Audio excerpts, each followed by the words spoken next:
Magandang araw po sa ating lahat.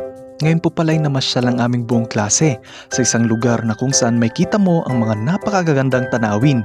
At alam nyo ba na ito po ay matatagpuan lamang sa Ambagyo Nueva Vizcaya. Siya nga po pala katatapos lang ng aming examination.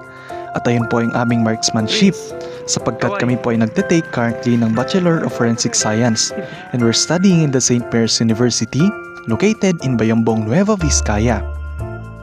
Kami po ay na-stress sapagkat napakasakit sa tenga ng tunog ng baril. Kaya naman kami ay naghahanap ng mapapasyalan na tahimik, malamig at may magandang tanawin. Siya nga po pala nais ko pong ipakilala ang aking mga kaibigan o kaklase. Sila po ay sina Prince, Chomel, Krisa, Kizzy, Angelo, Hendrix, Charlene, Floribel, Ruben, China, Denise, Alaysa, Ate Carla, and insert Oswald, and me, your kaplantipsi, Romel. Yun lamang at magandang araw po!